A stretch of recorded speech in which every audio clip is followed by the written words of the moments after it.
झा है, ये तो आप लोगों को पता ही है कि डॉक्टर ए के झा ने ही क्या लिखा है, कविता पुराण लिखा है ना, कविता पुराण लिखा है। अगला, पुराण में कई वो कविता है, आप लोग इसको कमेंट करके बताइएगा जल्दी से कि कविता पुराण में कितनी कविताएं हैं, कितनी कविताएं हैं। अब ऐसा भी पूछ सकता है ना कि ये थोड़ा सा हो सकता है आप लोगों के लिए टफ हो, इतना याद रखने की आवश्यकता नहीं है, पर याद रखना 27 है, टोटल कितना है 27 है ना, 27। ठीक है, अगले सवाल की तरफ चलते हैं। अगला सवाल देखिएगा, अगला सवाल कहता है कि मेका मेकी न मेक मार, ये कैसी रचना है, साहित्य के कौन सी विधा की रचना है मेका मेकी न मेक मार। मेका मेकी का क्या मतलब होता है, मेका मेकी का मतलब होता है झगड़ा, है ना। सर एग्जाम नहीं होगा दिसंबर में, आज चेयरमैन से मिलने गए थे, उसी ने कहा बहुत दुख हुआ। देखो एक बात बता रहे सुनो, एक बात बता रहे सुनो, एग्जाम आपका होगा, समझ रहे हैं एग्जाम। अब मैंने क्या कहा, अभी आप बहुत ज्यादा परेशान मत होइए, अभी आप बहुत ज्यादा परेशान मत होइए। हाँ, आप हर समस्या का हल निकलेगा, आज नहीं तो कल निकलेगा, वो सुने है ना।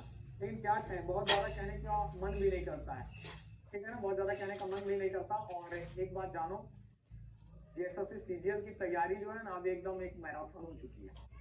जो आप चाहते हो कि हमको सीजीएल में जॉब लेना है तो आपको टीके रहना पड़ेगा, बता दे रहे हैं आपको हिम्मत के साथ। इसलिए मैं ऐसा कह रहा हूँ क्योंकि आप देखो कि जेपीएससी का जो पिछला बार जेपीएससी का रिजल्ट आया, उससे पहले भी जो देखो जेपीएससी को लेकर के या पंचायत सचिवालय को लेकर के सब लोगों को ना जूझना पड़ा है झारखंड, समझ रहे हैं। और हुआ क्या कि जूझने के बाद हासिल करने, एक लड़का था जॉब हुआ इस बार जेपीएससी में, और उसने बहुत अच्छा बात कहा कि सर देखिए, तो पूछा गया कि आप लोग तो इतना परेशान थे, आंदोलन हो रहा था, लोग निराश हो रहे थे, तो आप ऐसे में तैयारी कैसे कर पाए और आपका हुआ कैसे। तो उसने जवाब दिया, देखिए सर हमको तो एक चीज पता था कि ये एग्जाम होना है, तय है इसका होना, आज में हो या कल हो इसका होना तय है। तो हम ठान लिए जब होगा हम इसका एग्जाम देंगे, और मेरा तो एक चीज पक्का है, ये उसने कहा कि मेरा, हम मान लिए थे कि हमको एक चीज लेना है तो लेना है, आज हो कल हो जब भी हो, हम ये जान रहे थे कि इसका एग्जाम हो के रहेगा जब भी होगा। तो दोस्तों ये सीजीएल के साथ भी कुछ ऐसा ही है। अब आप एग्जाम में, मेरे हिसाब से जहाँ तक मैं देखो, मैं भी सब लोगों से कनेक्टेड हूँ, मेरे पास भी इंफॉर्मेशन आ रहे हैं, हमको भी सब कुछ पता चल रहा है। तो जहाँ तक मैंने बात किया और बात करने के दौरान मुझे पता चला है, जो पता चला है मैं आपको बता दे रहा हूँ।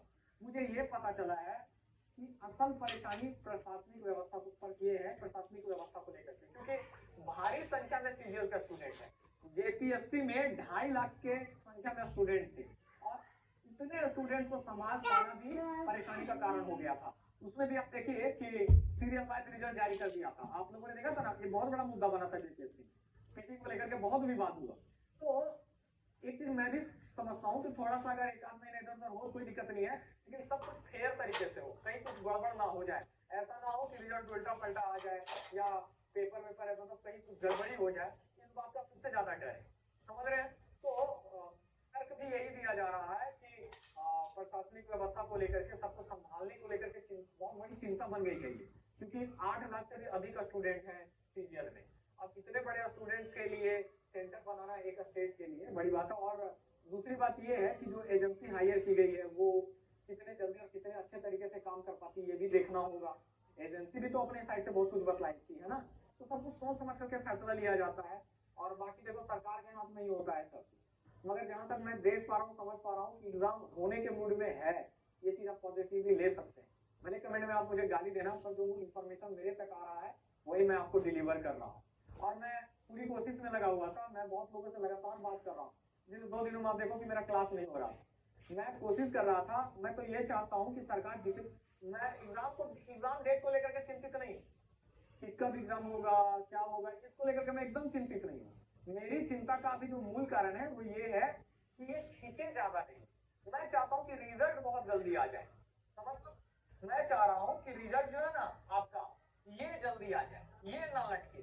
मान लो कि आपका एग्जाम हो जाता है, मान लो, इसको अन्यथा ना ले लीजिएगा आप सब, और मैं सरकार से तंज भी नहीं करना चाहता इस प्लेटफॉर्म के माध्यम से। मान लो कि आपका एग्जाम हो जाता है दिसंबर में, मान लो, जो लोग कमेंट कर रहे हैं कि सर जनवरी में होगा, फरवरी में होगा, चलो जो भी है, मान लो आपका एग्जाम हुआ, और होने के बाद फिर समझ लो कि नहीं आप लोगों ने तंग किया और एग्जाम हो जाए नवंबर में, मान लो, और एग्जाम में देखने में कुछ गड़बड़ियां हो जाए, पेपर कहीं नंबर हो जाए, अगर प्रशासनिक चूक होती है भाई समझ रहे कितने लोगों का फ्यूचर है बढ़ाएगा कॉपी और भी बहुत तरह की बातें हैं। तो इसी तरह अगर कुछ गड़बड़ हुआ तो सोचिए कि कितने लोगों के साथ खेला हो जाएगा।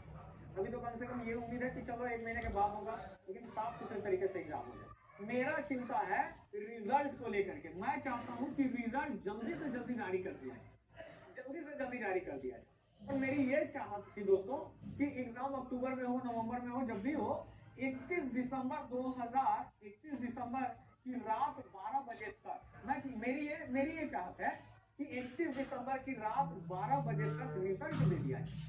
कर ये घोषणा कर दे या ये बोल दे कि 31 दिसंबर की रात 12 बजे तक हर हाल में रिजल्ट घोषित कर देंगे।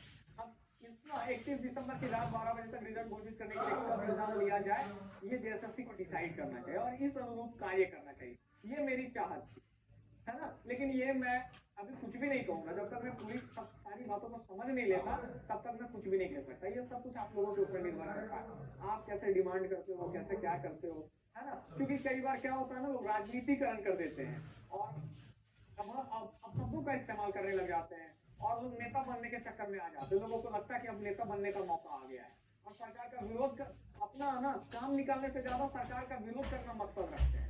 और कुछ लोग सच में ऐसे होते हैं, क्योंकि मैं भी बहुत करीब से चीजों को देखता हूँ, मैं जानता हूँ, तो इसलिए मैं कुछ भी नहीं कहना चाहता। बाकी आप लोग समझदार हैं। मैं यही कहूंगा कि इसके पहले भी मैंने आपसे कहा, मैंने आपसे यही कहा कि आप मतलब 10 दिन का वेट करो। 10 दिन में आप लोगों को बहुत कुछ पता चल जाएगा। और दूसरी बात कि आपको धीरज रखना होगा अगर आप चीजें भी तैयारी करना चाहते हो। और तीसरी बात मैंने आपको जीवन में हमेशा कहा, जब भी मैं पढ़ाता हूँ तो मैं हमेशा एक चीज आप लोगों को कहता हूँ, वो ये कहता हूँ कि आप लोग अपना जिंदगी का एक सिद्धांत बना लो। ये 3 सिद्धांत, लर्निंग, अर्निंग, अर्निंग और बर्निंग। लर्निंग, अर्निंग और बर्निंग। एक बात बताओ, 24 आवर पढ़ने की क्या आवश्यकता है यार? 24 घंटे पढ़ने की क्या आवश्यकता है? 18 घंटे पढ़ने की क्या आवश्यकता है? आप कुछ समय निकालो ना, है?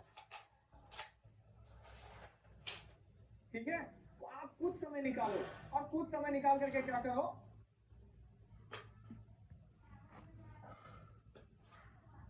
आप कुछ समय निकाल। देखो मैं क्या कह रहा था, काम भटका दिया कमेंट कॉपी पेस्ट करके, कोई बात नहीं है। आप ना अपने जीवन में ये 3 चीज लागू करो, कभी पछताओगे नहीं। हमेशा कहते हैं ऑप्शन भी रखना पड़ता है थोड़ा सा। अर्निंग करते रहो, है ना, गार्जियन के भरोसे मत रहो, अर्निंग करते रहो, कुछ ना कुछ करते रहो। आप अगर हो, आप बहुत सारी चीजें कर सकते हो। आप ट्यूशन पढ़ा सकते हो ट्यूशन। आप छोटा मोटा कुछ ना कुछ पार्ट टाइम जॉब कर सकते हो। अभी इतनी ज्यादा अपॉर्चुनिटीज है, छोटा छोटा काम करने के ऊपर, मिल करके कर लो, अकेले कर लो, किसी भी तरह से कुछ ना कुछ अर्निंग का रास्ता जरूर ढूंढो। मजे से 100 रुपए डेली क्यों ना कमाओ, मगर याद रखना ये कमाई आपको करना है, जैसे भी आप करो। अभी देखो कि YouTube बहुत ज्यादा मौका देता है अपने टैलेंट दिखाने का। अगर आपको बहुत अच्छा बोलना आता है तो आप कहानियां बोल सकते हो, आप शायरियां बोल सकते हो। खाना बनाना आता है तो अपने कुकिंग का जो आपका आइडिया उसको आप शेयर कर सकते हो, लोग पसंद करेंगे तो आप यूट्यूब से अर्निंग कर सकते हो। ये प्लेटफॉर्म आपको मौका देता है और ट्राई करने में क्या जाता है। तो लर्निंग पे ध्यान दो, डेली कुछ ना कुछ स्किल सीखो। योगा कर सकते हो, योगा सीख सकते हो, सिखा सकते हो। कराटे हो गया, लाठी चलाना हो गया, बहुत कुछ। अपना हेल्थ भी ठीक रख सकते हो और आपका वो हेल्थ जो है वो आपका अर्निंग का साधन भी बन जाएगा। इसके बाद बर्निंग, ठीक है ना। बर्निंग में हेल्थ को ध्यान, अपने हेल्थ को ठीक रखो, क्योंकि आप कमा लोगे और पता चला कि आपको बीमारी हो गया तो आपका कमाई किसी काम का नहीं रहेगी। समझ रहे? इसीलिए अपने लाइफ में ना ये जो 3 सिद्धांत है, इन तीनों सिद्धांत पकड़ करके चलो। और जब तक पूरी तरह से अच्छे तरीके से सेट नहीं हो जाते तब तक ना इधर उधर बाकी फालतू चीजों पे ध्यान नहीं देना, नजर नहीं घुमाना। समझ रहे हैं ना? तो अगर आप अपने जीवन में तीनों चीजों को लागू रखते हो तो आपको कभी पछतावा नहीं होगा। ठीक है, कभी पछतावा नहीं होगा आप लोगों को।